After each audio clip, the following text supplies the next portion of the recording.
A Conexão Islâmica. Este é o nome da nossa palestra. Vai ser uma história interessante. A religião islâmica cresceu muito hoje. Ela tem umas características fascinantes. É uma religião exclusivista. Ninguém de fora entra. Se ocorrem peregrinações a Meca, somente os adeptos da fé islâmica podem comparecer a essas peregrinações. É uma religião exclusivista. O evangelismo é totalmente proibido nas nações islâmicas. Essa religião tem total domínio dos territórios que ela controla. Agora, o que é o Islã? Agora, eu conheço muita gente da fé islâmica. Como professor universitário, eu já lidei com muitos alunos que são islamitas. E eu posso lhes dizer que eu tenho muito respeito por eles. Eles são sérios sobre sua fé, eles são conscienciosos, eles creem que estão fazendo a coisa certa, eles têm uma estima bem elevada acerca daquilo que é certo, eles sabem o que é errado, eles defendem seus princípios. Aqueles que propagam a fé islâmica têm ideais bastante elevados. E eles são leais, como ninguém mais. De todos os meus alunos, eu posso honestamente dizer que aqueles que vieram de uma fé islâmica, eles são leais além do que eu possa descrever. Então, deixem-me fazer um elogio a eles.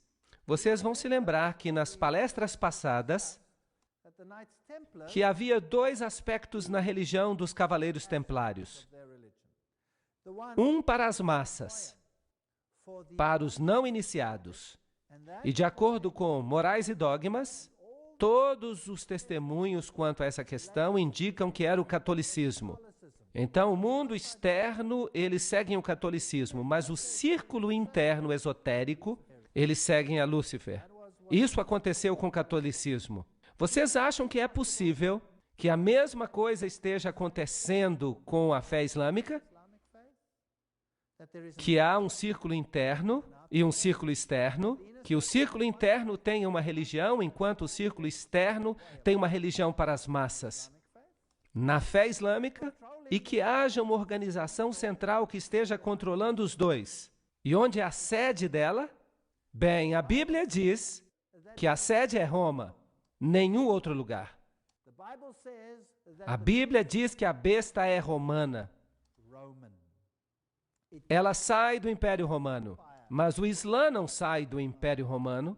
A força controladora na Bíblia é Roma. Este é um ponto interessante. Então, se nós observamos essa tremenda religião rival, cujos números chegam a ser iguais aos do catolicismo, qual é a sua origem? Por que ela está aqui? Essas são questões muito importantes. Esta é uma religião muito, muito poderosa. Milhões de pessoas vão às peregrinações, até Meca, onde eles adoram em um templo, no templo de Maomé. Eles consideram um privilégio participar dessas peregrinações. Mas há uma outra religião que também propaga peregrinações, e essa é o catolicismo. Então você tem peregrinações para Lourdes, para sítios importantes e para Fátima. E essas peregrinações, elas são um símbolo das grandes religiões pagãs do passado. Agora, quem era Maomé? Maomé Mustafa nasceu em 570 d.C. e morreu em 632 d.C. Ele fugiu para Medina em 622 d.C., depois da morte de Khadija. Quem era Khadija? Maomé se casou com Khadija quando ele tinha 25 e ela tinha 40 anos de idade. A prima dela, Waraqá, era também católica romana. E ela veio de um convento católico romano. Então podemos dizer que ela era uma freira católica romana. Ela era muito rica, ela vivia em um convento, ela praticamente controlava toda a economia em suas mãos. E ela deu emprego a esse jovem Maomé, com quem depois ela veio a se casar. Maomé marchou até Meca em 630 d.C., 2 anos antes de morrer, e 4 anos antes de Omar se tornar califa, e o Corão foi compilado em 650 d.C. Maomé não sabia escrever e por isso ele contratou um escriba que escrevesse tudo aquilo que ele viu e ouviu. E o Corão é diferente de qualquer outro tipo de literatura religiosa porque ele foi um livro totalmente ditado. E eles ensinam que ele não foi apenas transcrito por um profeta, mas que ele foi um livro ditado diretamente por Deus e por isso deve sempre permanecer na sua língua original, o árabe. É isso que eles ensinam na religião islâmica. O símbolo da religião islâmica é uma lua em forma de foice e uma estrela. Uma estrela dentro de uma lua em forma de foice. Mas de onde vem esse símbolo? E quem é Alá? Então vamos ver agora umas citações interessantes, especialmente da Enciclopédia da Religião. Alá era o deus da lua que se casou com a deusa do sol. Juntos, eles produziram 3 deusas que se chamaram as filhas de Alá. Essas 3 deusas eram chamadas de Aulat, Aulusa e Manat. A Enciclopédia da Religião menciona que Alá é um nome pré-islâmico e corresponde ao deus babilônico Bel. Isso é fascinante. Então, esta é uma antiga religião pagã e sua divindade é Bel, ou Baal. E nós lemos em Morais e Dogma, página 451, que a palavra árabe Aldebaran significa a estrela principal ou guia, e só poderia ter recebido este nome porque ela precedeu ou guiou todas as outras. O ano, então, abria com o sol em touro, e uma grande quantidade de esculturas antigas, tanto na Síria quanto no Egito, onde o touro aparece com lunetas ou chifres crescentes, e o disco do sol entre eles, são diretas alusões ao importante festival da primeira lua nova do ano. E havia por toda parte uma celebração anual do festival da primeira lua nova, quando o ano abria com sol, ou sol, e luna, ou lua, em touro. E aqui está o símbolo de touro. A combinação do crescente e do disco sempre representa a conjunção do sol com a lua. Isso significa basicamente que estamos lidando com 2 divindades, uma feminina e outra masculina. São aspectos masculino e feminino. Bem, era adorado, como se percebe aqui, a adoração da vaca celestial Mehet Veret. Aqui está o olho que tudo vê. O olho de Ciro, aqui estão os chifres, aqui está o disco. Isso tudo representava o lançamento do Deus Sol até o ventre da mãe, para que ele pudesse nascer, filho de Ísis. Então, os chifres também representam a lua em forma de foice. Na religião posterior e na própria Babilônia, aqui você tem o estilo sírio, a meia-lua, com o disco solar dentro dela, a mesma coisa aqui, num detalhe maior. Notem que aqui é Baal Haddad, o nascimento do sol. Se nós formos até a antiga Mesopotâmia, vamos descobrir que o símbolo de Baal e de Bel eram exatamente o mesmo. Uma meia-lua com uma estrela dentro, uma representação do nascimento do sol. Ísis e Osíris, os aspectos masculino e feminino. Este aqui, então, é de Astoret e Tamuz, ou Ísis e Horus, macho e fêmea. A mesma coisa nós encontramos no Egito, como já discutimos antes. Trata-se da adoração de Baal, da adoração de Lúcifer, em seu aspecto masculino e feminino. E vejam que no papado nós encontramos a mesma coisa, porque o Papa hoje é o representante da religião babilônica.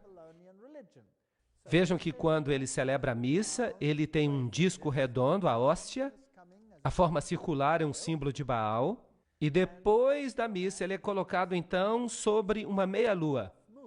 E aí você tem o nascimento do sol. Essa forma então é um simbolismo disso. Veja aqui um outro receptáculo para a hóstia. Tudo representa o nascimento do sol. Então o catolicismo usa o símbolo da meia-lua com um disco do sol dentro. Aqui está uma igreja católica na Alemanha e há um relógio muito interessante nela. Fui eu que tirei essa foto. Vejam aqui a lua e a estrela. E esta estrela específica aqui tem 8 pontas. E à medida que os ponteiros então se deslocam cada hora, tanto o ponteiro maior quanto o ponteiro menor, quando eles se intercalam, você então produz o nascimento do Deus Sol. A toda hora então acontece Baal Haddad, Baal Haddad, Baal Haddad. Em toda hora do dia. Não é interessante? Então o símbolo do catolicismo é a lua com a estrela. estão ocultos em muitos outros símbolos também. Nós encontramos o símbolo do islamismo em lugares estranhos. Vejam este carro da polícia do estado da Louisiana, ali em Nova Orleans. Vejam o símbolo islâmico nele. Até no carro do supervisor você consegue encontrar esse símbolo claramente. Isso estaria tudo muito bem, mas deixe-me levar vocês até a igreja da Senhora de Guadalupe, lá em Nova Orleans. Aqui está o símbolo na frente do altar. Aqui está uma caverna típica onde eles colocam Maria. Dentro dessa pequena caverna, dessa capela, você tem Maria dentro de uma gruta, um típico símbolo pagão, com todos os bilhetinhos de ação de graças pela sua intercessão. Mas se nós adentrarmos a igreja, nós vamos ver ainda ícones mais interessantes. Também figuras, e aqui está uma foto bem triste. As pessoas realmente acreditam que há mérito em se tocar uma estátua. Se nós pudéssemos dizer a essas pessoas que Jesus está disponível em toda parte do mundo e que nós podemos falar diretamente com Ele. Mas por que eu estou trazendo vocês até essa capela? Não é só para mostrar para vocês a idolatria de Maria, mas para mostrar para vocês esse vitral na janela. Vocês percebem o símbolo do islamismo bem aqui. E para disfarçá-lo, eles dizem que é apenas uma representação do símbolo da polícia de Nova Orleans. Agora, o que a polícia tem que ver com o local de adoração? Isso é só um pretexto para que se traga esse símbolo para dentro da igreja. Agora, se você quiser fazer um uso correto do símbolo islâmico, você tem que virá-lo de cabeça para baixo, porque a lua é o símbolo do útero, de cabeça para baixo, como na situação do nascimento. Agora, aqui está feito de maneira correta. Você percebe que se você invertê-la, então fica a posição correta. E esse símbolo é encontrado em inúmeras igrejas católicas sob os pretextos mais variados. Essa religião antiga existia antes do islamismo. Os iniciados nessa religião, como nós vimos em Morais e Dogma, eles pertenciam ao círculo interior, como, por exemplo, o bispo de Alexandria. Esses eram os iniciados que abraçavam a religião antiga. E eles eram cristãos, pelo menos de nome, porque de fato eles não eram cristãos. Eles só diziam isso para as massas, o catolicismo. Mas eles tentavam de todas as formas erradicar a verdadeira forma da religião cristã. E tentaram também erradicar a palavra de Deus. E nós vimos que eles fizeram isso alterando-a. Agora, o Islã entra em cena muito tempo depois disso. Então, os verdadeiros iniciados eram encontrados no cristianismo antes de eles estarem no islamismo. E eles estavam em dois lugares, principalmente, Alexandria e Roma. A cidade de Alexandria foi eventualmente ganha para o cristianismo. E o bastião, aquela grande biblioteca, foi eventualmente destruída. Então, a sede da religião ocultista se tornou a cidade de Roma. Então, Roma, basicamente, é a sede de todo o conhecimento oculto antigo, mesmo antes da chegada do islamismo à cena. Isso é um fato. E esse antigo ocultismo tinha um inimigo potente. Quem era o inimigo? O cristianismo. O cristianismo estava crescendo em todos os lugares onde os discípulos o ensinaram. O cristianismo estava crescendo no coração do Oriente Médio, na Ásia Menor, até os confins da Índia, diz a Bíblia, no norte da África. Nesses lugares, a verdadeira doutrina cristã prevaleceu. Guardavam o sábado. Só em Alexandria e Roma não se guardava o sábado. Alexandria logo desapareceu como sede e o sábado não era guardado em Roma. É uma história interessante. Então, o símbolo que o catolicismo usa é a estrela e a lua em forma de foice. E notem que esta estrela é exatamente igual à que é usada no islamismo. Não é interessante? Eu fico imaginando quem fez a outra surgir. Obviamente, quem veio primeiro faz surgir quem veio depois, e não quem veio depois faz surgir quem veio primeiro. Não está certo? Então, no catolicismo, nós encontramos uma meia-lua, uma lua em forma de foice com as divindades dentro. E nós descobrimos que Maria se torna a substituta de Jesus como mediatriz de todas as graças. O único mediador do cristianismo é substituído por Maria. Aqui neste mosteiro católico, Cristo coloca a cruz de espinhos na cabeça de Maria e ela tem os buracos de prego na mão. E sempre representam a Maria saindo de uma caverna. Os antigos deuses sempre saíam de cavernas. Loyola, o jesuíta, recebeu toda a sua informação numa caverna. E é interessante que Maomé também recebeu toda a sua informação em uma caverna. Isso é paganismo. Isso nada tem que ver com o cristianismo. E nós vemos nos países islâmicos, esta daqui, há uma estrutura estranha aqui e uma estátua de Maria sobre ela. Maria teria feito uma aparição ali como uma pequena gazela. Mas antes de o rei a abater, a gazela se transformou em Maria, que lhe disse que construísse ali um mosteiro. E ele fez isso. Aqui está o mosteiro, bem no alto de uma colina. Agora, eu sempre fico interessado quando encontro um mosteiro no alto de uma colina, porque as colinas elevadas eram o lugar de adoração do paganismo. Era onde faziam os sacrifícios aos deuses pagãos. É interessante que todas as catedrais do mundo foram construídas em locais pagãos. Até mesmo o Vaticano. O Vaticano foi construído num lugar pagão de adoração. Nada mudou. Então, quando eu cheguei até este lugar, no Oriente Médio, então eu comecei a procurar pelos lugares antigos de adoração e eu estava certo. Aqui, por exemplo, estão os 3 arcos. Isso significa que havia sacrifícios antigos aos deuses pagãos aqui. E é interessante que Maria está sempre numa caverna. Em Fátima, ela está numa caverna. Em Lourdes, ela está numa caverna. E o Papa faz visitas a essas cavernas. E ele adora nessas cavernas. Assim como Osíris representava o sol no folclore egípcio, Ísis representava a lua. Mas a verdade é que Osíris representa o macho, os poderes ativos e generadores da natureza, enquanto Ísis representava os poderes femininos passivos ou prolíficos. Então isso tudo é um tipo de adoração à natureza. E essas pessoas ficariam felizes na Gruta da Boêmia, adorando as árvores. A revelação templária identifica Ísis como a Madonna Negra. A autoridade para fazer isso vem do antigo líder do priorado de Sião. O culto da Madonna Negra é central para o priorado de Sião. Para eles, pelo menos, não há dúvida alguma sobre o significado da Madonna Negra. Osíris, vejam vocês, era branco e preto.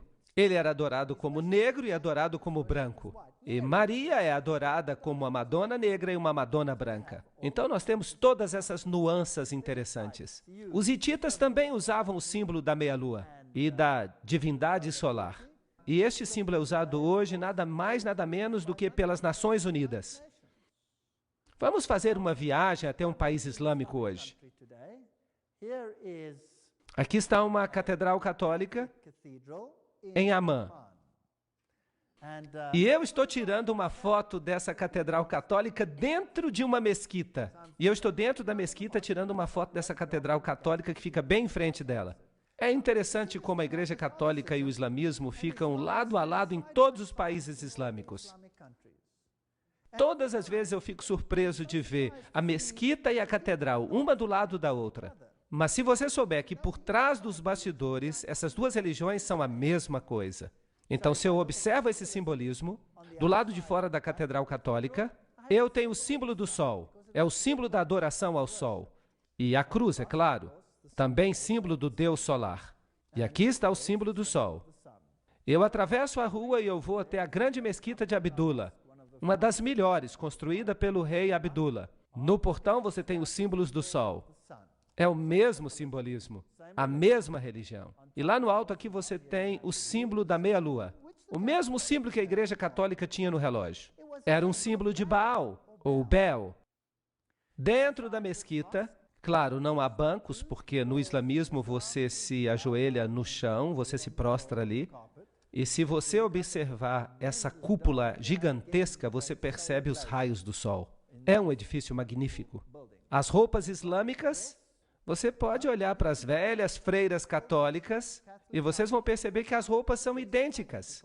As freiras católicas usam a mesma roupa que as mulheres islâmicas usam, aquelas que pertencem à fé ortodoxa. Aqui está a grande mesquita de Damasco, fascinante. Dentro da mesquita Lá dentro há este altar. E aqui está um homem islamita orando neste altar. Para quem que ele está orando? Será que é para Alá? Não. Ele está adorando uma relíquia dos mortos.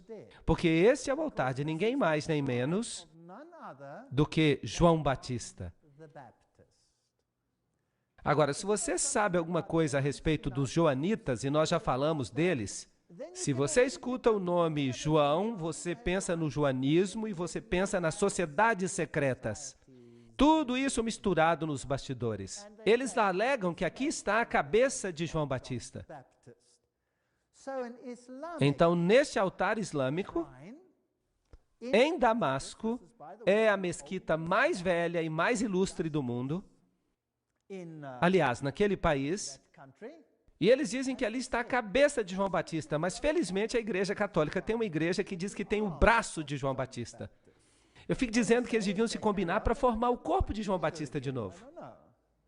Por trás dos bastidores, tudo é a mesma coisa. Dentro da mesquita, as mulheres, elas não são muito importantes. Elas ficam relegadas aos lados, os homens ficam no centro. Estão orando ali com uma espécie de terço, e no catolicismo você também usa o terço. Você usa o rosário.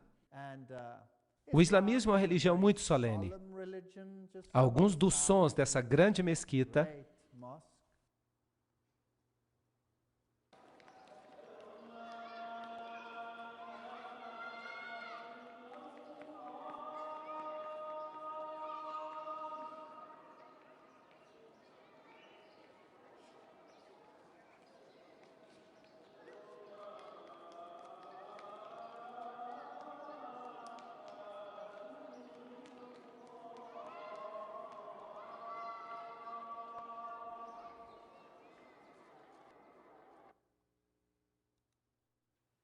Que outra grande religião tem um sacerdócio exclusivo dos homens? A Igreja Católica Romana. Tudo é o mesmo. E aqui você tem a mesma posição no mundo islâmico. O olho que tudo vê do islamismo. Esta é uma estrutura muito proeminente que é usada em todo o islamismo. E você não vai encontrar um único táxi sequer num país muçulmano que não tenha um olho que tudo vê. Usado como proteção. E é claro que também é usado no catolicismo. Ele está no dólar americano e em todos esses lugares interessantes. Aqui está o olho de Hathor, o olho de Osíris. Aqui ele está num templo egípcio, num púlpito da Igreja Católica, outro numa catedral católica. O autor maçônico Carl Clary escreve: este é um dos mais antigos e mais difundidos símbolos que representam a Deus. Nós o encontramos no Egito, na Índia. O olho aberto do Egito representava Osíris. Na Índia, Siva é representado por um olho. E a enciclopédia da maçonaria diz que o olho que tudo vê é um importante símbolo do Ser Supremo, tomado emprestado pela maçonaria da antiguidade. No mesmo princípio, os egípcios representavam Osíris.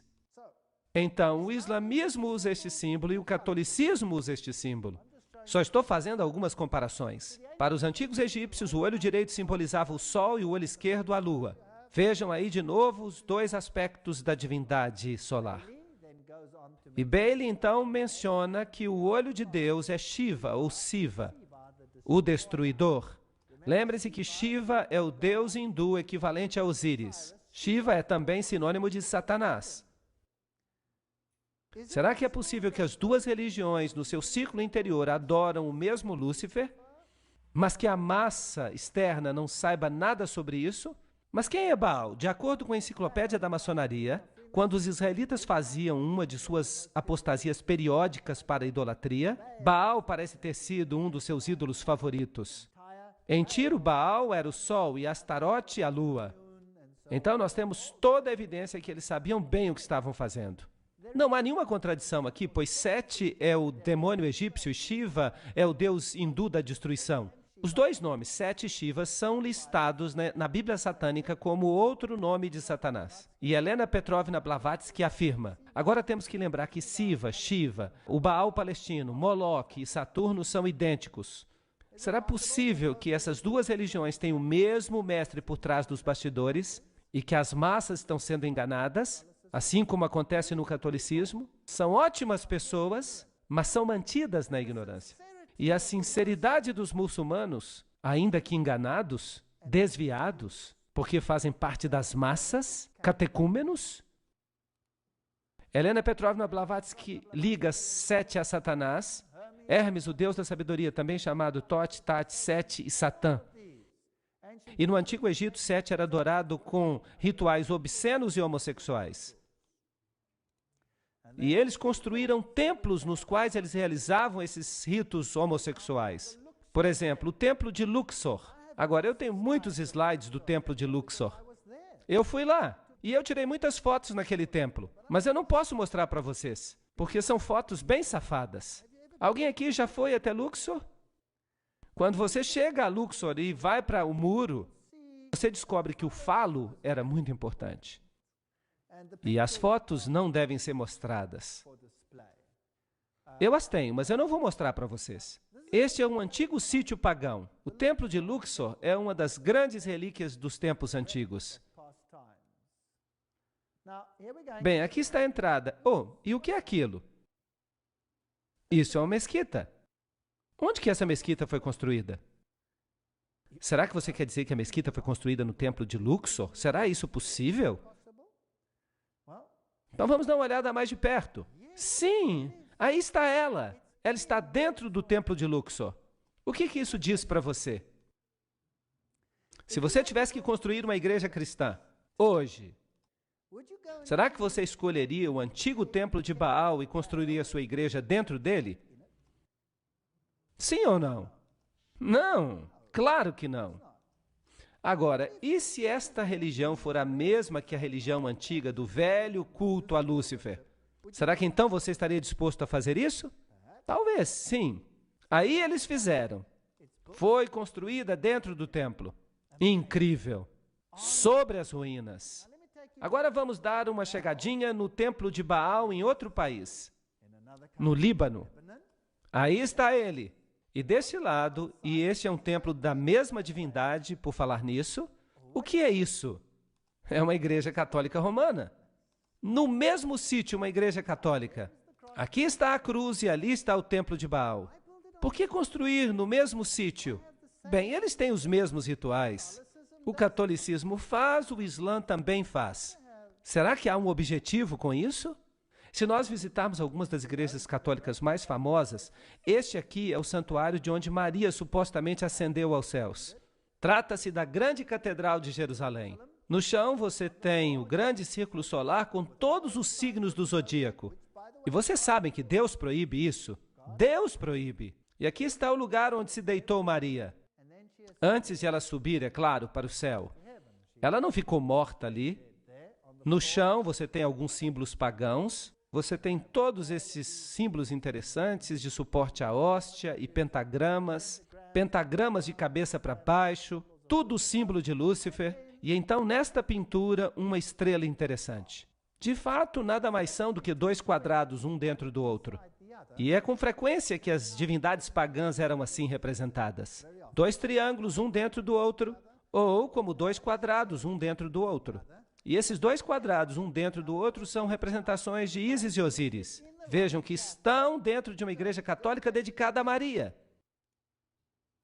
Também no chão daquela catedral católica romana, você tem um barco, você tem as ondas, você tem o Quirô, e você se lembra que o livro Morais e Dogma nos disse que trata-se de um símbolo de Osíris. Isso significa que é um símbolo masculino fálico, e o barco representa o útero. É uma representação muito safada, mas num ambiente agradável. Ninguém saberia o que isso de fato significa. Ninguém poderia imaginar que aquele é um símbolo obsceno, a menos que você leia o que os maçons dizem a respeito dele. Isso não é interessante? O barco com o seu mastro na meia-lua era também a mesma representação. Aqui está uma catedral católica romana, construída como um barco fenício. Agora, o que um barco fenício tem que ver com a Igreja Católica Romana? A menos que ele represente o útero. Vamos pedir a Albert Pike que explique isso para nós. Albert Pike escreve que Ísis e Osíris Os princípios ativo e passivo do universo eram geralmente simbolizados pelas partes genitais do homem e da mulher. O lingam da Índia era a união de ambos, bem como o barco e o mastro, e o ponto dentro do círculo. Tudo expressando a mesma ideia filosófica da união das duas grandes causas da natureza. Blá, blá, blá. Bem, nós estamos no caminho certo. Nós estamos descobrindo essas coisas na Igreja Católica. Dentro deste Templo dos Cavaleiros, nós já estivemos aí antes, mas agora eu quero mostrar outra coisa. Lembram-se que da última vez eu mostrei a águia de 2 cabeças? Mas agora eu quero mostrar para vocês o chão. Opa! O que é isto? Esta é uma estrela de 8 pontas. Agora, o que esta estrela representa? Bem, aqui está a estrela do Islã. Não é interessante? As duas estrelas são idênticas. As estrelas do Islã em formas diferentes. Então, nós descobrimos que há estrelas do Islã na Catedral Católica especialmente dedicada a Maria, e nós também a encontramos no mundo islâmico. Agora, como é que esta estrela foi criada? É simplesmente um quadrado dentro de outro quadrado. Aí está. Agora, se você quer a estrela de Davi, você pega um triângulo, coloque dentro de outro triângulo, e aí está. São símbolos sexuais, são símbolos ocultistas. Agora eu vou dizer para vocês a história interessante de um homem que disse que era um jesuíta, Alberto Rivera. E ele alega que o cardeal Bea, general jesuíta, lhe deu instruções pessoalmente sobre a origem do Islã. E de acordo com Rivera, a Igreja Católica começou o islamismo com o propósito de dominar os árabes e garantir a segurança de Jerusalém. Fascinante. Isto é altamente ridicularizado na literatura. Claro, nada assim pode ter acontecido. Deixe-me fazer uma digressão, uma especulação. Quem veio primeiro, o catolicismo ou o islamismo? O catolicismo chegou primeiro. E o catolicismo tinha um grande problema. A Igreja Bizantina, no início, estava do lado de Roma, não havia dificuldade. De fato, o imperador bizantino elevava o pontífice romano, considerando o corretor de todas as heresias do mundo. Então, sim, a Igreja Bizantina e a Romana eram a mesma igreja no início. Mas depois de 1000 anos houve uma separação entre a Igreja Ortodoxa e a Católica. O patriarca ortodoxo se recusou a aceitar a supremacia do bispo de Roma. Então houve guerra entre esses dois grupos. E essa guerra continuou até depois da Revolução Russa. Mas agora a Igreja Ortodoxa começa a dizer: nós nos desculpamos. Desculpe. Então isso foi resolvido. Mas nos primeiros séculos do domínio católico, qual foi o grande problema do catolicismo? Quem era o problema? Os verdadeiros cristãos. Os verdadeiros cristãos, porque o cristianismo tinha se espalhado no Oriente Médio. Não seria bom se estes supostos cristãos de Roma pudessem conseguir uma organização que erradicasse o cristianismo, substituindo por uma outra forma da sua própria religião, fundando uma organização. E eles são bons nisso. Quem foi que os jesuítas criaram? A maçonaria, para fazer sua obra. E eles então banem a maçonaria para que, se alguma coisa acontecesse, eles podiam dizer: bem, não fomos nós, foi a maçonaria. Ou então eles põem a culpa nos judeus. Não somos nós que governamos o mundo, são os judeus. É o sionismo, mas de fato é o catolicismo. Agora, se o mundo ocultista quer obter o controle e o mundo ocultista controla Roma, por que não ficar tudo sob o controle do ocultismo? Não seria interessante? Eu só estou especulando. Eu não posso provar isso. Eu só estou dizendo o que Rivera disse, mas infelizmente ninguém deu crédito a ele. Então vamos olhar o que está acontecendo. Fátima é um lugar muito interessante, porque no passado o islamismo controlou a Espanha e Portugal. E aqui está o Papa em frente da estátua de Fátima. E vejam que aqui está o Templo de Fátima. O membro do Vaticano, Dr. Malaquias Martin, disse que, baseado numa mensagem de Maria numa visita pessoal, o Papa João Paulo acredita que chegará o dia quando o coração do islamismo, já afinado com as figuras de Cristo e da mãe de Cristo, Maria, receberá a iluminação. Iluminação, eu gosto dessas palavras. Elas têm um som agradável, que ele precisa, uma segunda Fátima, na qual eles o reconhecerão como o vigário de Deus na terra. Então, quem precisa ser reconhecido como o vigário de Deus? O Papa deve ser reconhecido como vigário de Deus. Então, com os companheiros de viagem, como a Igreja da Inglaterra, a Igreja Episcopal e outras semelhantes, o Papa poderá ser adorado como o Pai Santo e Infalível por mais da metade da população mundial. Eu gostaria de corrigi-lo. Toda a população mundial. Mas isso está além do que eu quero dizer. Agora, o islamismo primitivo, qual foi a área que ele ocupou? Esta área. Quem governava esta região? Quem a governava? Apenas o cristianismo. Antes da chegada do islamismo, aí estava o cristianismo. Mas então o islamismo passou a dominar essa região. E então, por volta de 750 depois de Cristo, o islamismo progrediu e tomou conta de toda essa região, inclusive da Espanha. Isto é fascinante. A Espanha e toda a região da Ásia Menor. Tudo controlado pelo Islã. Vocês sabiam quem governava a Espanha? Eram os visigodos. E os visigodos tinham um evangelho diferente do católico. Eles estavam mais alinhados com os ostrogodos, que de fato guardavam o sábado. Eram povos problemáticos que de alguma forma precisavam ser anulados, nem que fosse por um período de tempo. Eu estou especulando. 900 depois de Cristo. Ali vão eles para o norte da Espanha. Ali estavam os francos, que apoiavam muito o catolicismo. E vagarosamente o Islã começou a chegar. E toda essa região passou a ser controlada pelo Islã.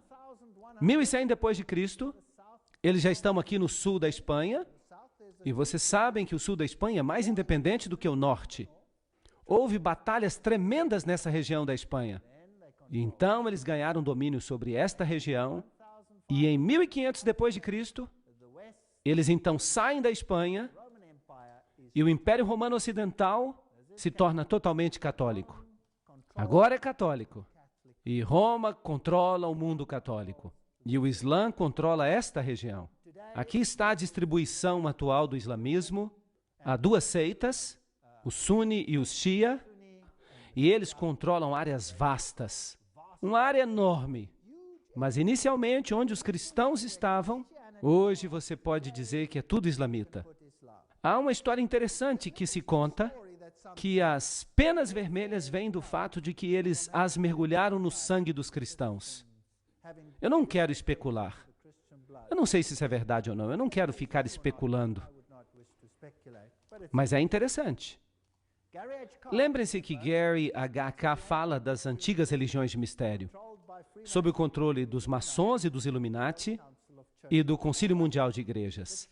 Mas e se os verdadeiros místicos que controlam o cenário estão de fato em Roma? Mas e se eles controlam tudo, inclusive esta outra religião, através de pessoas de dentro? E se você monta o quebra-cabeças, com todas as referências que existem, há laços íntimos entre os templários e as sociedades secretas do islamismo. Os ismaílis, os karmatitas, os fatimitas, os drusos e os assassinos. Agora, os assassinos são interessantes. Eles estão dispostos a se matar para que possam obter alguma vantagem. Eles explodem a si mesmos para destruir outras pessoas. Será que há algo assim hoje em dia? Sim, então nada mudou. A história se repete mais uma vez. Agora, quem eram essas sociedades secretas que estavam mancomunadas com os templários? Ou será que os templários as controlavam? Quem sabe? Vamos ler alguma informação sobre os assassinos.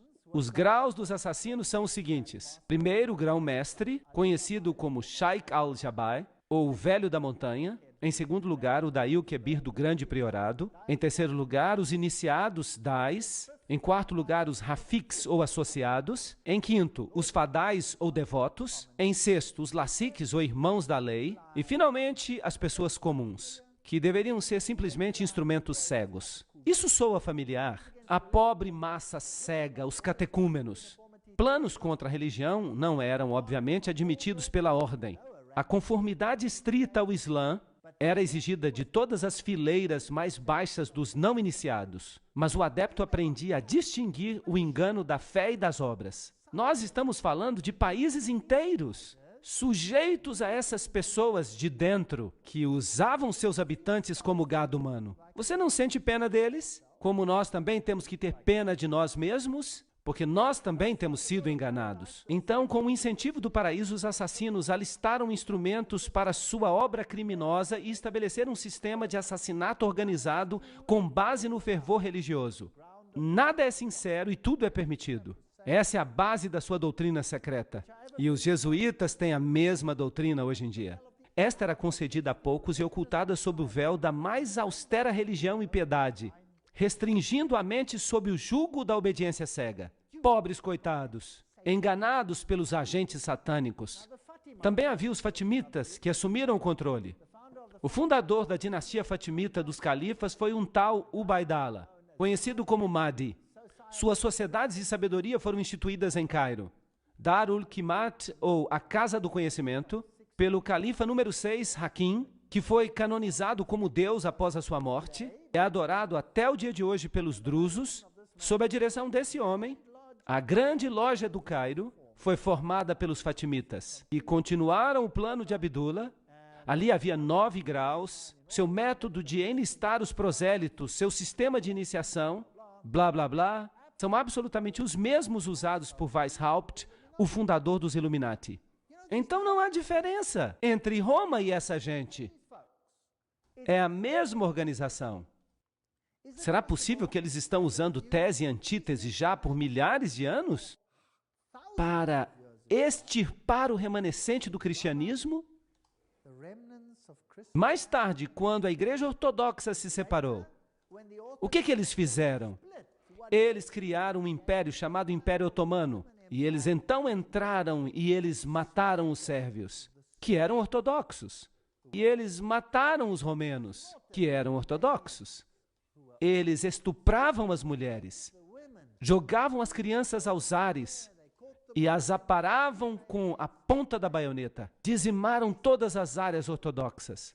Incrível. E aqueles que conseguiram escapar para o norte e para a Rússia, não escaparam à espada do comunismo. A Lenin e seu bando de assassinos. Tem havido uma guerra religiosa desde a morte de Cristo.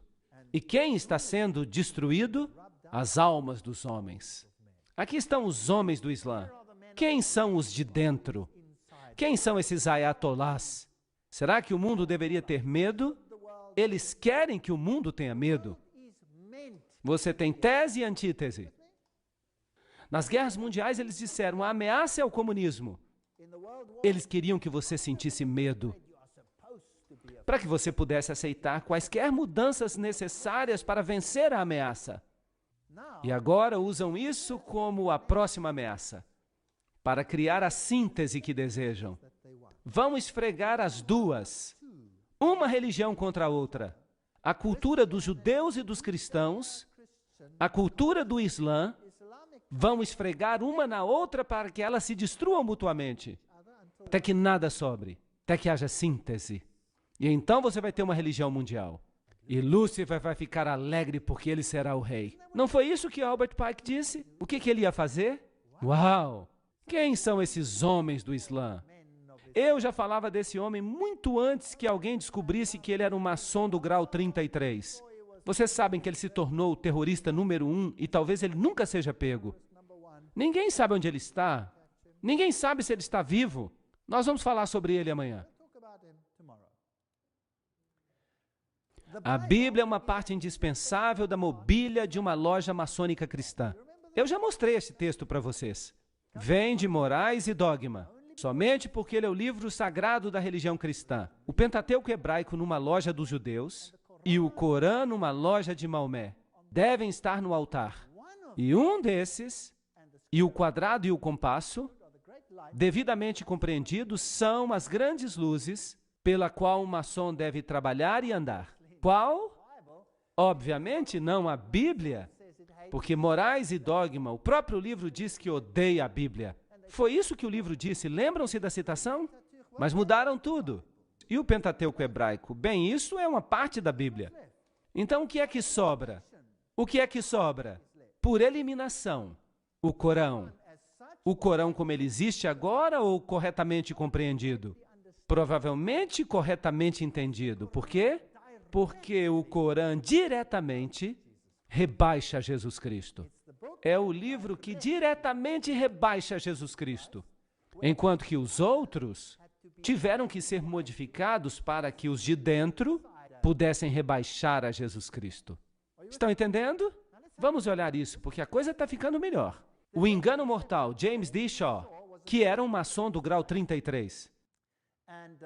Ele esteve em uma cerimônia muito interessante, onde um pregador famoso, muito famoso, e o primeiro nome dele é Billy, ele também compareceu a essa cerimônia de iniciação. Mas isso é outra história. Grau 33, cavaleiro comandante da corte de honra, o mestre da adoração do passado, loja azul, mestre do conjunto passado de todos os ritos escoceses, é isso que ele era. E ele explica alguns dos rituais. O engano mortal, de James D. Shaw, a cerimônia de iniciação ao grau 33. O juramento é selado ao se beber vinho dentro de um crânio humano. Que este vinho que eu agora bebo se torne um veneno mortal para mim, como a cicuta bebida por Sócrates. Se algum dia de minha vontade eu violar este voto. Um membro vestido de esqueleto coloca seus braços ao redor do candidato, que então declara: e que esses braços frios para sempre me envolvam, se algum dia de minha própria vontade eu violar este voto. Aí está a cerimônia de iniciação do grau 33. Mas há uma outra. Cada um de nós recebeu, juntamente com o anel do rito escocês, a cópia do livro de Albert Pike, Morais e Dogma. Você só recebe isso quando você entra para o grau 33. Eles nos disseram que este livro era a fonte da maçonaria e seu significado. Eles também nos disseram que ele jamais deveria sair de nossas mãos e de que arranjos deveriam ser feitos para que, no momento da nossa morte, ele fosse devolvido ao rito escocês. Felizmente, eu não tive que passar por este processo, mas eu tenho um livro destes. É muito útil. O que é que isso tem que ver com o Islã? Aí está o grau mais elevado da maçonaria. O que acontece aí, então? De novo, o engano mortal. O rito escocês inclui 29 graus além da loja azul, culminando no grau 32. O rito de York tem o equivalente aos 29 graus do rito escocês, e quando se avança neste caminho, se chega ao grau de cavaleiro templário. Então, o rito de York leva você até os cavaleiros templários, e o outro até o grau 32, o rito escocês.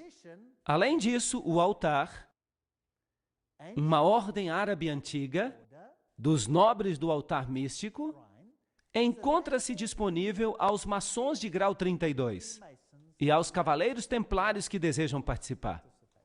Então, a ordem mais elevada está disponível para que os membros dessas altas ordens se tornem participantes do altar. Agora, os membros do altar são da ordem árabe, e isso serve para os protestantes. É aí que a conspiração engrossa. Vocês acham que há uma ligação entre a maçonaria, os templários e o Islã? Entre o cristianismo e o Islã? Bem, eu acho que sim.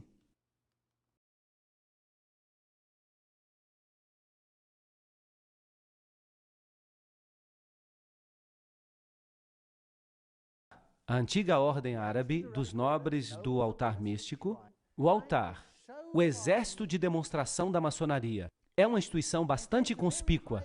É necessário que você pertença ao grau 32 da maçonaria durante 6 meses antes que você possa pertencer ao altar. Só os mais elevados maçons podem pertencer ao altar. Agora, aí estão os americanos mais importantes. Todos os mais importantes americanos. Eles desfilam por Nova York como membros do altar. Se fosse um baile de máscaras. O altar pertence a Alá. Vocês sabiam disso? E vejam que ali estão os cristãos, assim chamados cristãos do grau 32. E eles já sabem que eles adoram a Lúcifer. E eles vêm até o altar. E o Corão está no altar. A Bíblia já foi embora. Quando você se torna um membro do altar, a Bíblia já foi embora. Nós selamos o nosso voto em nome de Alá, o Deus dos árabes, o Deus dos muçulmanos. De Maomé, o Deus de nossos pais. Uau! Será que Alá é que é o Deus dos nossos pais? Aqui está o juramento.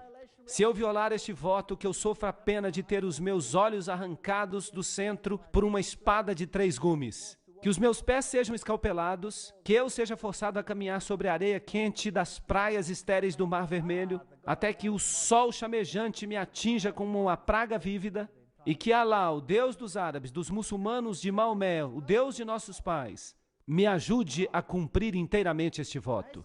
Será que um cristão pode fazer um voto assim? Sim ou não? Obviamente não. Então a maçonaria nada mais passa do que uma antiga religião de mistério. E os jesuítas pertencem a essa antiga religião de mistério. E Islã é um tipo de antiga religião de mistério por trás dos bastidores. E quem você acha que controla tudo isso? Roma. Roma controla tudo isso. O que você acha de eu dizer que o catolicismo e o islamismo por trás dos bastidores são a mesma coisa? Vocês já notaram que o catolicismo não reclama que os islamitas não permitam que haja evangelismo? Porque isso lhes convém. Ele já é catolicismo. Mas quando o evangelismo acontece em países não islâmicos e alguns católicos se convertem, então acontece um grande drama. Não é interessante? Esse é um padrão duplo que é difícil de entender, a menos que você olhe nos bastidores. Então há todas essas salas egípcias, há uma sala assíria, e aqui está uma loja maçônica, uma reunião de uma loja maçônica em Cairo. E o presidente Gamal Abdul Nasser, o presidente Nasser, de 1954 a 1970, e Anwar Sadat, de 1970 a 1981, eles eram todos membros da AEO, a antiga Ordem dos Egípcios, e da ANOMS, a Ordem dos Nobres Árabes do Altar Místico. Então, não é interessante que eles trabalhem tão bem assim por trás dos bastidores? Será que tudo isso é uma anedota? Aqui está o juiz Hagbed Idris, ex-governador e grão-mestre soberano, comandante da Ordem Egípcia. E aí você tem o seu simbolismo. E foi um maçom mesmo que me mostrou isso. Ele me disse que lá no Líbano, todos os grandes figurões do islamismo são maçons. Ele mesmo era maçom. Bem, vamos até este templo maçônico, em Oklahoma. O que nós estamos vendo aqui? Nós vemos um símbolo, e nós vemos símbolos árabes, e nós podemos ver um fez, um fez, um fez e um fez. E é claro, Mosla, muçulmano Alá. Então a maçonaria, na sua ordem mais elevada, adora Alá, que de fato, diretamente é Set, a soma da lua com as estrelas. Bem, Arthur Edward Waite diz, Babel representava um esforço maçônico. O que será que isso significa? Vamos nos aprofundar nessa história. Nós já vimos isso antes. A Torre de Babel. É assim que a Torre de Babel se parecia. Esta é a aparência provável da Torre de Babel. Notem que ela era construída sob a forma de espiral. E há inúmeras representações que você encontra na literatura. Aqui está outra representação. A Torre de Babel. Notem o formato de espiral. Até o topo. Há várias representações. Espiral, espiral, espiral. Circular. Esta aqui é estranha. Mas são todas espirais. Ela provavelmente era assim. Então, ela era um esforço maçônico. Isso não é interessante? Vamos olhar esta foto de novo. Em um país islâmico, Maria em cima de uma espiral. E aqui temos, Salve Rainha Santa. Estão vendo este círculo com um ponto dentro? Vocês se lembram o que Albert Pike disse que isso representava? Era o princípio gerador. Como o barco e o mastro. A mesma coisa. Usavam este símbolo para Maria. Aqui há outro lugar. Você percebe isso aqui? Ali está ela. África do Sul. Ela está no espiral. O que é isso? É a Torre de Babel. Veja uma vista da frente. Esta aqui foi tirada no Líbano. Eu mesmo tirei a foto. No Líbano. Aí está ela, no topo da Torre de Babel. Quem vai ser a rainha da Nova Babilônia? Maria. Mas quem é Maria? Maria Isis. Será? Aqui está a igreja onde está a estátua dela, sob a forma de um barco fenício. Dá para ver a silhueta dela na janela. Aí está uma pintura dela. Ela é a rainha de Babilônia. Vamos pedir para Blavatsky confirmar isso. Doutrina secreta. A humanidade se tornou a serpente de Gênesis. E assim causa toda hora e todo dia a queda e o pecado da Virgem Celestial. E então, a Virgem Celestial se torna a mãe dos deuses e dos demônios ao mesmo tempo, pois ela é a divindade amorável e benéfica para todos aqueles que tocam a sua alma e coração. Eis aí a doutrina secreta. E continua, Lúcifer é a luz celestial e terrestre. Ele é o Espírito Santo e Satanás ao mesmo tempo. Então, Satanás e Maria são a mesma coisa. E no livro Isis Desvelada, de Blavatsky, ela diz que Isis, a egípcia, é a mesma coisa que o seguinte: A Santa Ísis, Mãe Universal, a Mãe dos Deuses, a Mãe de Horus, a Alma Máter do Universo, a Virgem Sagrada da Terra, a Mãe de todas as virtudes, a Ilustre Ísis, Espelho da Justiça, Lótus Sagrada, Astarote, Rainha dos Céus, modelo de todas as mães, Ísis, a Mãe Virgem. E ela continua. No hinduísmo, a mesma coisa. A Santa Nari, Mariama, interessante. A mãe da fertilidade perpétua, a mãe do Deus encarnado, a mãe de Krishna, a virgindade eterna, todas as mesmas características. A lista inteira. E então nós vamos para Ísis. E aqui está a litania da Igreja Católica. Mesmo livro. O livro Doutrina Secreta. Aliás, Ísis Desvelada. Santa Maria, Mãe da Graça Divina, Mãe de Deus, Mãe de Cristo, Virgem das Virgens, Estrela da Alvorada, muito interessante. Rosa Mística, Rainha dos Céus, todos os mesmos títulos. Ísis Maria. Notem que vem de Ísis Desvelada, de Helena Petrovna Blavatsky. Ela mesma está falando. Quando Cirilo, bispo de Alexandria. Bem, o que você poderia esperar? Claro que tinha que ser Alexandria. Abertamente abraçou a causa de Ísis, a deusa egípcia, e a antropomorfizou para se tornar Maria, a mãe de Deus. E a controvérsia trinitariana tinha acontecido. Naquele momento, a doutrina egípcia da emanação do Deus criativo, de Emeft, começou a ser torturada de milhares de modos, até que os concílios concordaram com a adoção dela como ela agora se encontra. Aí está, o bispo de Alexandria transformou Ísis em Maria. Então é o mesmo velho culto. Então, se você entrar numa catedral católica ou num santuário de Maria... Eu tirei esta foto na Europa.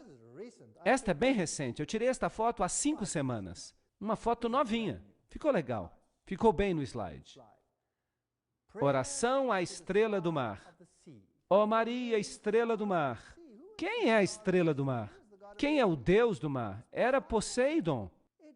Era Osíris. Ó querida mãe, eu me aproximo de ti com grande confiança. Os muitos milagres que aconteceram me enchem, pobre pecador, blá, blá, blá, blá. Ó tu, Mãe Dulcíssima, amicíssima estrela do mar, não me deixes ir embora daqui, sem ser atendido, etc, etc. Tu podes me auxiliar, porque tu és a segunda mais poderosa depois de Deus. Eles colocam isso em benefício das massas. Eles creem que ela é Deus. Aqui está o famoso Pio, o mesmo que lançou Hitler ao poder, 1950, o dogma da ascensão de Maria ao céu. Aqui está o dogma. Nós declaramos que a benditíssima Virgem Maria, no primeiro momento da sua concepção, foi pela graça única e privilégio de Deus, em vista dos méritos de Jesus Cristo, Salvador da raça humana, preservada, intacta de qualquer mancha do pecado original. Esta doutrina é muito importante, porque agora Jesus tem os seus méritos por causa da sua mãe, e não por causa do seu pai. Lembrem-se disso. Jesus tem as feições de sua mãe. Será que eu consigo colocar esta sentença na sua cabeça? Jesus tem as feições de sua mãe. É isso que esta doutrina ensina. E eu vou mostrar para vocês os pregadores protestantes dizendo a mesma coisa. Interessante. Aqui está a revista Focus. Maria soll Göttin werden. Maria deve se tornar deusa. Claro que abertamente a Igreja Católica não permitiria que Maria fosse chamada de deusa. Weiblich Gottheit. Mulher deusa? Absolutamente. Por que não? Milhões de católicos americanos querem fazer de Maria uma deusa. O cardeal John O'Connor e o Papa João Paulo II, um grande mariólatra, não se opõem a essa ideia. Aí está, Maria é Deus. Claro que ela é Deus para os iniciados. Porque Helena Blavatsky disse o quê? Que ela é Lúcifer. Ela é Lúcifer. Muito bem. É por isso que a versão King James diz em Gênesis 3,15: E eu porei inimizade entre ti e a mulher, e entre a tua semente e a semente dela. Ele ferirá a tua cabeça e tu ferirás o calcanhar dele. Nem a Bíblia Padrão Revista ousou mudar isso. Gênesis 3,15: Porém inimizade entre ti e a mulher, e entre a tua semente e a semente dela. Ele ferirá a tua cabeça e tu ferirás o calcanhar dele. Mas os católicos não gostam do texto assim. E a Dwight Himes, que é a Bíblia Jesuíta Online, diz: eu porei inimizades entre ti e a mulher, entre a tua semente e a semente dela. Ela ferirá a tua cabeça, e tu espreitarás o calcanhar dela. Agora é Maria que esmaga, não é mais Jesus. Eles mudaram. Aqui está a fotografia de uma aparição de Maria em Zaitun, no Egito. Então os muçulmanos viram isso. E aqui está um livro fascinante. A rainha de Roma, a rainha do Islã, a rainha de todos. Será que estamos falando da mesma religião? Vamos dar uma olhada. Vamos dar uma olhada nesta página católica da internet. Hearts Are. A doutrina católica romana com respeito a Maria. Esta é a doutrina deles, não sou eu falando. A única, santa, católica e apostólica igreja, dirigida pelo bispo de Roma, sucessor de Pedro I Papa, sempre venerou a Santíssima Virgem Maria, inclusive a sua impecaminosidade. Pois a igreja segue a Escritura, especialmente o Novo Testamento, que ela mesma compilou tão perfeitamente quanto ela segue a sua tradição. Pois eis que todas as gerações hão de me chamar de bendita. Lucas 1,48. Este ainda é um documento católico. Não é surpresa que a mulher triunfe sobre o dragão vermelho, pois as Escrituras dizem isso desde o início. Lembrem-se de Gênesis 3,15, que declara: e estabelecerei inimizade entre tu e a mulher, entre a tua semente e a dela, ela há de esmagar a tua cabeça. Que versão estão citando? A versão católica jesuíta. Uau! Isso é interessante. Vamos continuar. Vem da mesma página da internet. A Mary, a mulher das Escrituras e mãe dos homens, que guarda os mandamentos de Deus e mantém a verdade com respeito a Jesus. Essa declaração é interessante. Nós vamos fazer uma comparação mais tarde que vai ser muito divertida. A ela a igreja aplica as lindas palavras de sabedoria. Ela, o brilho que radia da luz eterna. Ela, o espelho inconspurcado da majestade de Deus. Porque Maria é cheia de graça. A igreja, através do Papa Pio IX, declarou-a como concebida de forma imaculada, sem pecado. Isso é muito importante. Maria passou a ser considerada Imaculada Conceição como resultado de suas aparições em Lourdes em 1858. Ela é imaculada, então Jesus é sem pecado por causa dela, não por causa de Deus, por causa dela. A Imaculada Conceição, ou melhor, o Coração Imaculado, Enciclopédia Católica, livro 6, página 965. Ela declara que coração, no sentido bíblico, significa pessoa interior.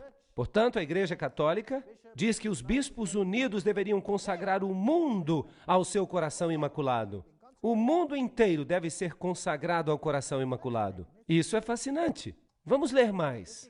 Sua importância excepcional foi confirmada, além disso, pela aparição de Maria em Fátima. Agora temos uma ligação interessante.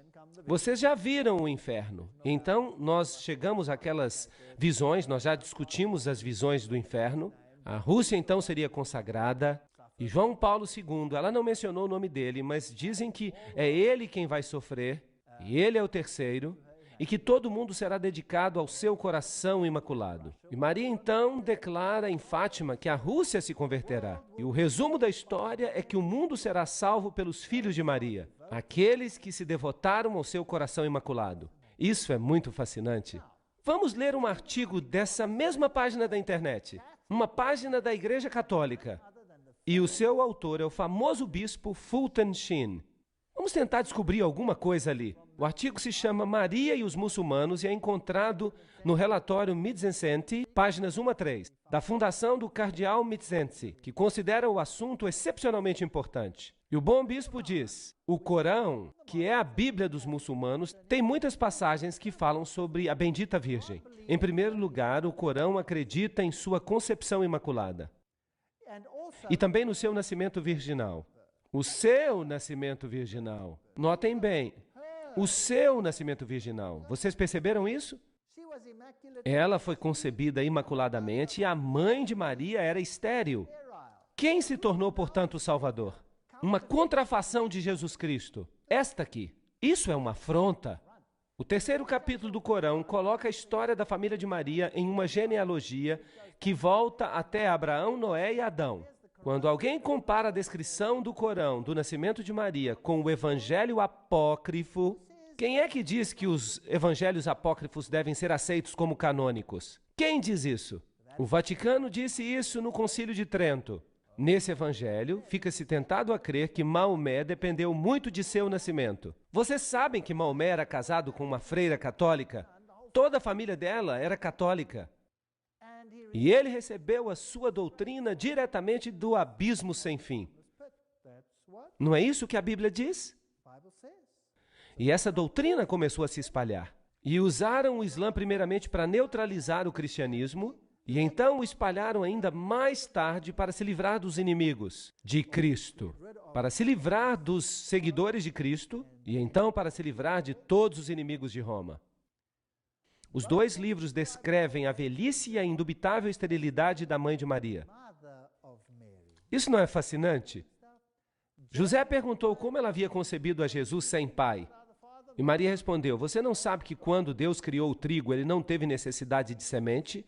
O Corão tem versos sobre a anunciação, sobre a visitação, a natividade. Anjos são representados como acompanhando a bendita mãe e dizendo, ó Maria, Deus te escolheu e te purificou e te elegeu acima de todas as mulheres da terra. Percebem as ligações?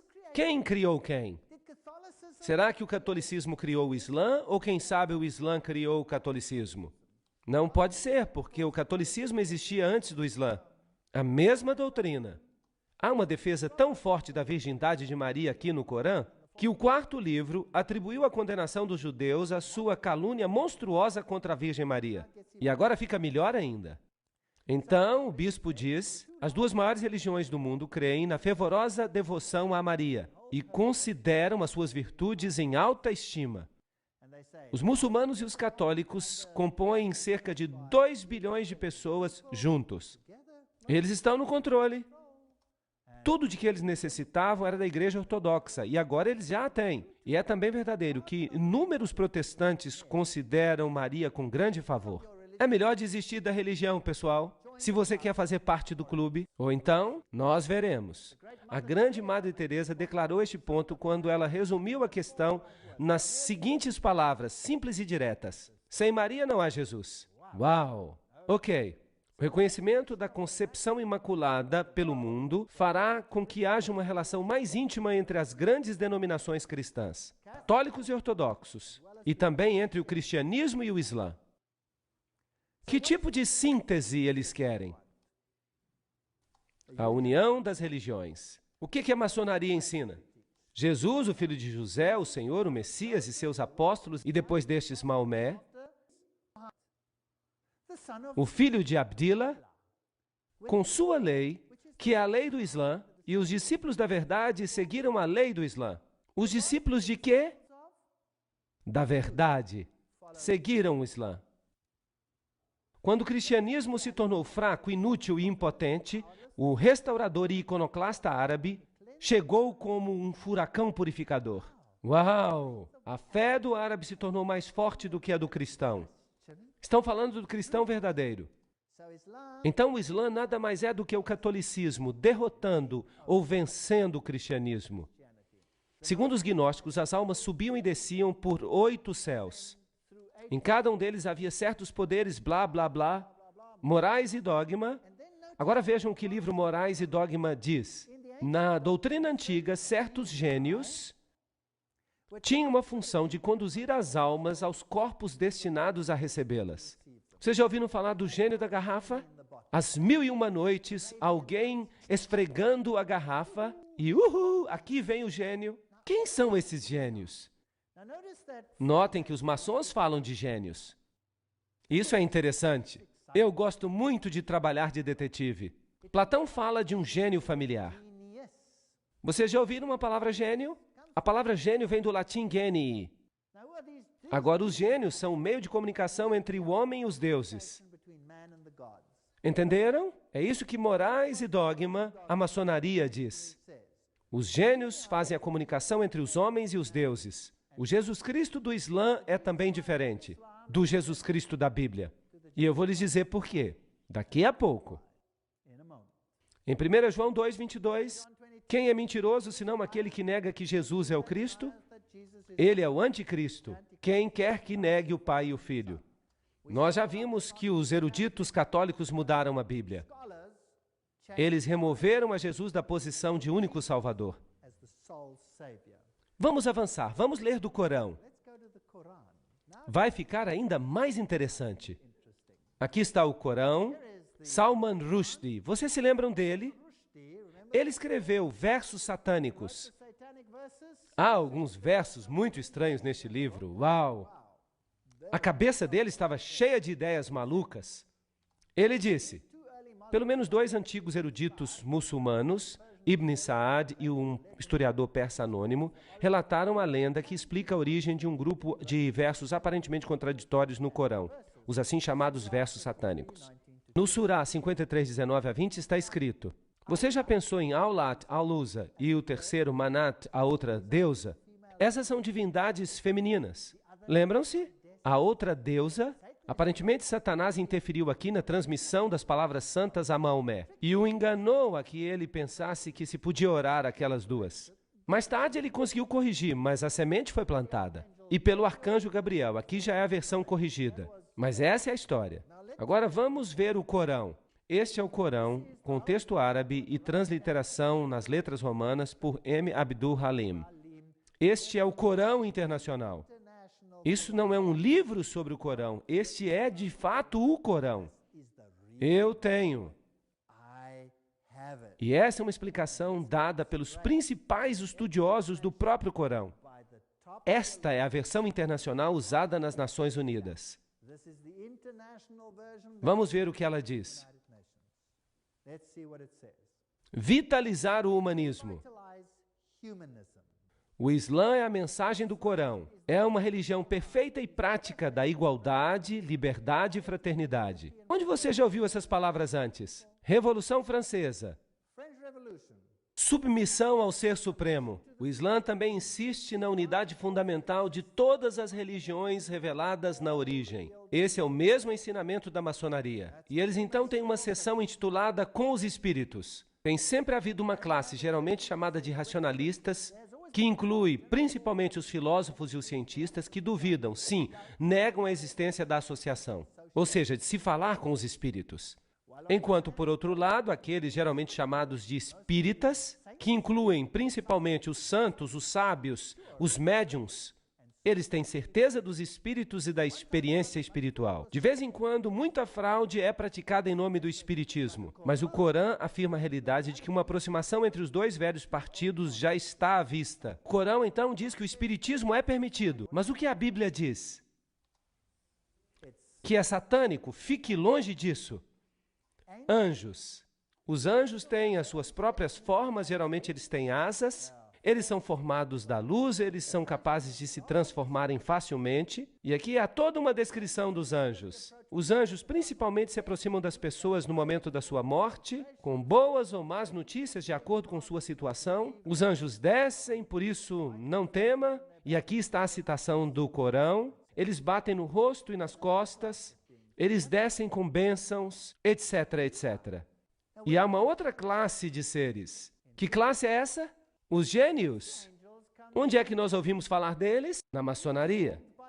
Perto dos anjos encontram-se os gênios, que são formados do fogo. Os mais conhecidos, Iblis ou Satanás. Está escrito assim no Corão, o cabeça desta criação. Eles tiveram contato íntimo com o profeta Salomão. Em outras palavras, Satanás é o cabeça dos gênios. E então os gênios são pessoas como Platão e outros. E então há os demônios. Esses são os vilões. Então, os gênios não são maus. E Satanás é o seu chefe. Não é interessante? Está no Corão. No Corão parece que os homens são superiores aos anjos e aos gênios.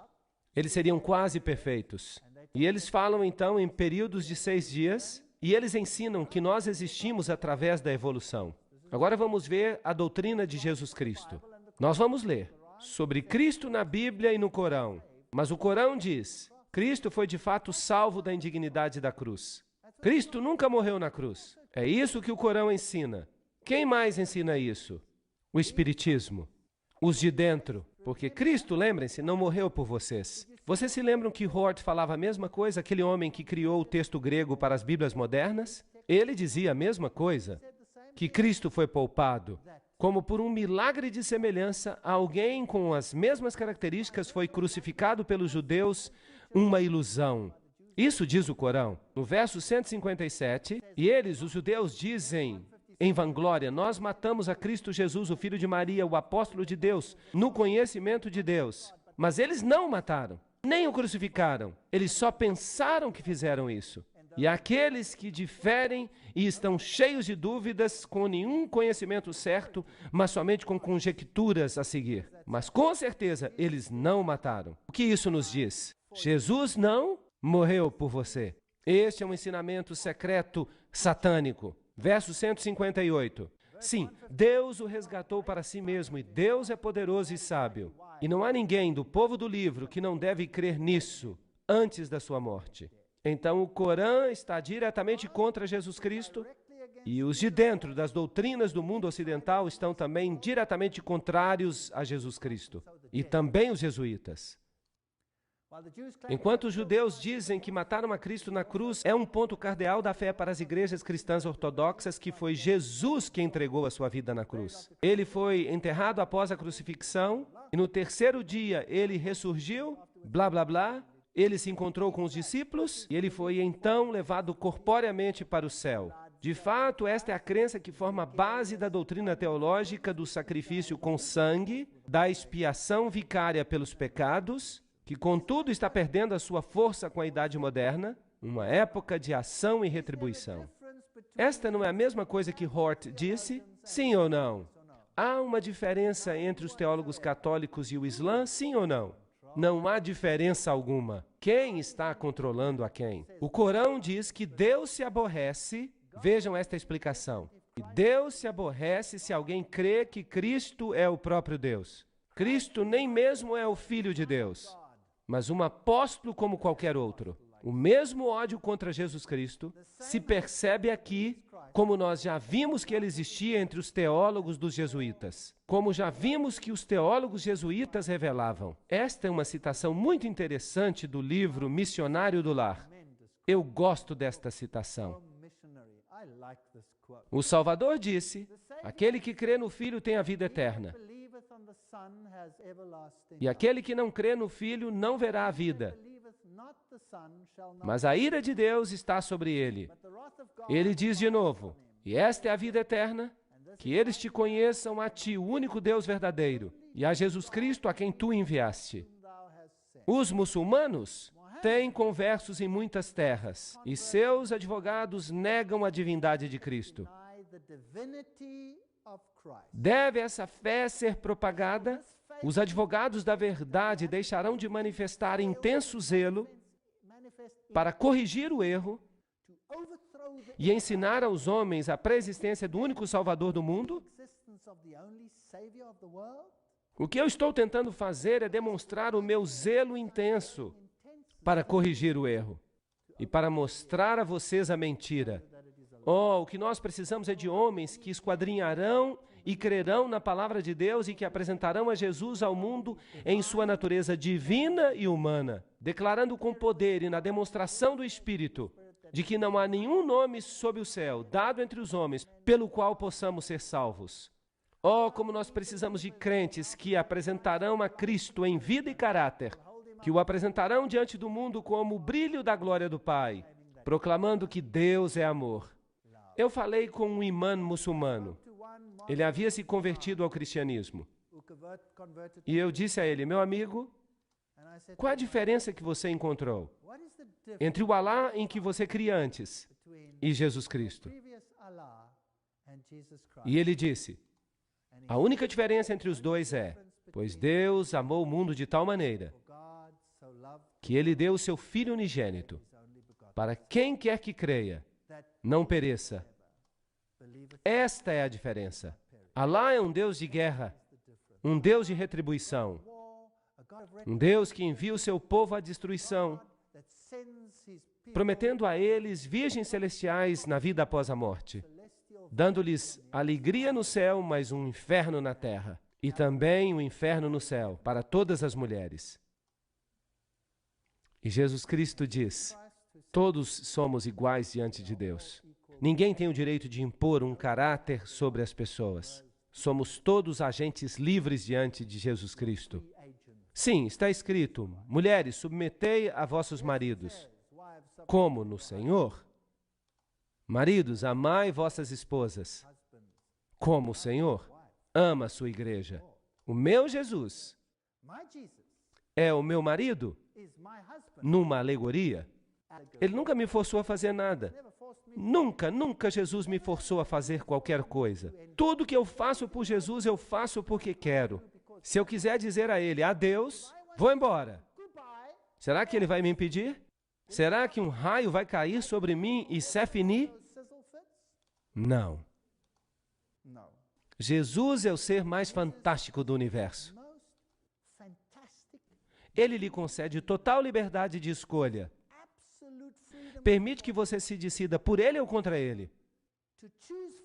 Tudo que Ele tem em sua defesa é: quando eu for levantado, eu atrairei a todos os homens para mim. O amor é o caráter de Deus. E o amor é a única coisa que pode triunfar. De outro modo, nós teremos um inferno perpétuo. Alguém uma vez me perguntou, eu não vou dizer quem foi, mas me perguntaram, e se o outro lado ganhar? Você vai passar para o outro lado? Que pergunta estranha. Eu disse, eu já li o último capítulo, eu sei que Jesus vai vencer. Mas mesmo que você tivesse a razão, mesmo que o outro lado vencesse, eu vou lhe dizer, eu preferiria morrer. Eu preferiria morrer do que viver uma vida de inferno perpétuo, sob o domínio de um louco, que instauraria o fascismo como seu governo e que reina sobre marionetes prontas para obedecer. E ele concede muitos lixos terrestres àqueles que o obedecem. Mas o amor, que vem do livre-arbítrio, ele é incapaz de dar. Ele não tem poder para concedê-lo. Ele não tem nada para dar. Ele está falido. Se Jesus não se sair vencedor, é melhor que nós nos tornemos em pó. Mas, graças a Deus, Jesus vai ser vitorioso. Esta é a mensagem para o nosso tempo. A Enciclopédia Britânica diz, os desvios no Corão das narrativas bíblicas são muito marcados e, na maioria dos casos, podem ser explicadas com referência às anedotas lendárias da Agadá judaica e do Evangelho apócrifo. Quem controla esses escritos secretos? Roma os controla hoje. Roma diz que você precisa crer neles. A Cabala judaica, o Zohar, o Sefer Yetzirah, estes são os escritos. Nós encontramos escritos de Abraão, todos eles pseudepígrafos. O Sefer Yetzirah é o livro ao qual o Corão se refere com o nome de Livro de Abraão. São escritos ocultos. Assim foram feitos esses livros. A vinda do Redentor. Vejam o que a Cabala fala. As calúnias abomináveis contra Cristo e o cristianismo ocorrem não apenas na Cabala, mas também nas edições anteriores do Talmud. Nele está escrito, neles, Jesus é chamado aquele tal, o tolo, o leproso, o enganador de Israel. São palavras terríveis, usadas para Jesus Cristo. O que faz este slide aqui? O Papa e o ator Jim Caviezel, que fez a parte de Cristo no filme A Paixão de Cristo, ajoelhado diante do Papa. Será que o Papa aqui está levantando o nome de Jesus Cristo? Será? Agora, se você observar com cuidado, é Maria que recebe toda a atenção. Pedro se ajoelha e pede a Maria perdão. Claro, se dissessem isso claramente, ninguém creria. Mas e se você apresentar uma versão para as massas? E então você os pega com uma teia religiosa, que no âmago não passa de uma mentira. E o pobre Islã? Acontece a mesma coisa. Do lado de fora se ensina o Islã com as exigências mais rigorosas que essas pobres pessoas precisam cumprir a cada dia. E os de dentro não creem em nada disso, eles adoram diretamente a Lúcifer. São as pessoas mais licenciosas de todas. Milhões de pessoas estão sendo enganadas no mundo hoje. Isso não é uma catástrofe? Será que nós não vamos nos levantar e vamos dizer, Deus é amor, entreguem suas vidas a Ele. Precisamos nos separar dessas mentiras. No catolicismo, no Islã, no hinduísmo, no budismo. No budismo você se senta e você se esvazia até que nada sobre. e você começa a levitar, porque você perdeu todo o peso, você não é nada. Jesus Cristo diz, eu vim para te dar vida em abundância, eu vou te encher com a minha pessoa. E o que as outras religiões fazem? Elas esvaziam você até que você se torne uma casca sem nada dentro. Que engano terrível! E todas essas exigências e rituais, tudo isso é terrível. É terrível não ter a Jesus Cristo e a liberdade que Ele nos dá. Vejam isto. Aqui está a verdade por trás dos bastidores. Aqui você tem estrelas de rock se prostrando diante do Papa. Você tem Yasser Arafat beijando o anel do Papa. E o que os pregadores protestantes falam sobre isto? Bem, no dia 30 de maio de 1997, no programa David Frost, Billy Graham disse, eu acho que também o Islã é mal compreendido, porque Maomé tem um grande respeito por Jesus. Será que ele leu o que eles falam? E ele chamou a Jesus de o maior dos profetas além dele, um homem se exaltando acima do Filho de Deus. E eu acho que nós estamos mais perto do Islã do que nós imaginamos. Billy Graham, será que você não está usando linguagem maçônica? E que tal Schuller, que fez uma entrevista com Larry King e se referindo a um encontro com o grande mufti, Schuller se gabou. Eu nunca me encontrei com um homem com quem eu tivesse uma conexão de espírito tão imediata e uma concordância de fé e de filosofia tão alta como eu tive com o grande mufti da fé islâmica. O que esses pregadores protestantes estão fazendo? Entrevista ao vivo de Larry King com Robert Schuller na véspera de Natal 1999. King, perguntando a ele por que ele se encontrou com o grande mufti. Por que você está aqui? Por causa da ideia de aproximar as religiões, certo? Sem dúvida, responde Schuller. Nós estamos numa era totalmente nova. A era da doutrinação dos povos acabou. King, esta visita, Robert Schuller, o animou? Schuller, claro que sim, o grande mufti diz que a religião é como a chuva que cai. Os extremistas poluem a água pura. A minha previsão é que nós vamos focar no próximo milênio, como líderes religiosos, na purificação da poluição da religião. Uau! Eu acho que aqueles que não quiserem concordar com a síntese, a dor da separação, vai se tornar tão forte que os perturbadores de Israel, aqueles que dizem, não há nenhum nome pelo qual importa que sejamos salvos, estes vão ficar encrencados. Talvez seja esta a última vez que vocês vão ouvir uma mensagem assim. Quem sabe? Notem bem isso. Benjamin Cheves, o antigo vice-presidente do Concílio Mundial de Igrejas, ele declara que seu ministério sempre foi ecumênico e interfé. Há uma ligação entre judaísmo, cristianismo e islã. Eu acredito que deveria haver um grande triálogo, não um diálogo, mas um triálogo entre essas três grandes religiões reveladas. Em 1997, ele anunciou que ele havia se convertido ao Islã e havia se tornado membro da Nação do Islã do reverendo Louis Farrakhan. Ele alega que ainda crê em Jesus Cristo, mas ele espera que seu anúncio choque a muitos cristãos e também a seus amigos e colegas de ministério.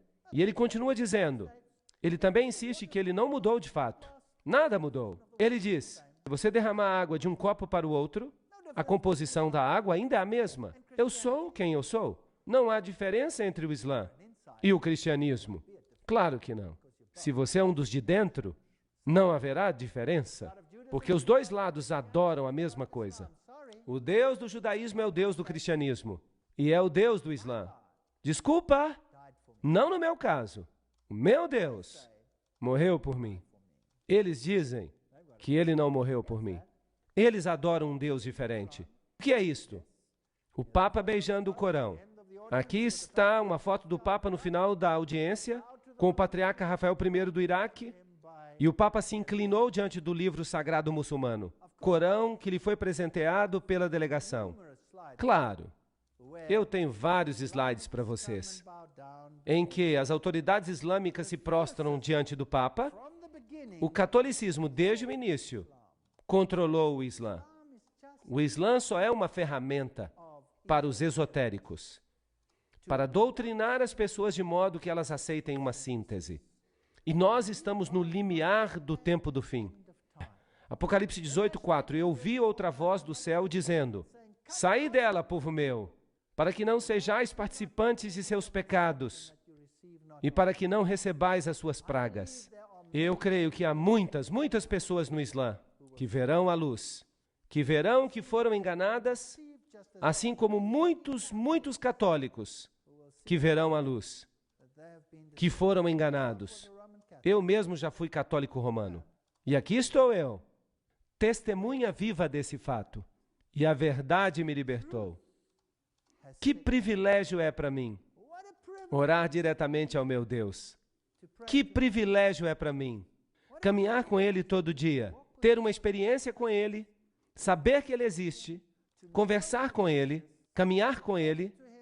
Eu quero distância desses outros rituais, que nada mais significam além de escravidão. Quanto a mim e a minha casa, eu servirei o Senhor. Eu apelo a todo cristão que siga a palavra, que faça o que ela diz, e então nenhum de nós se perderá. Obrigado. Thank you very much.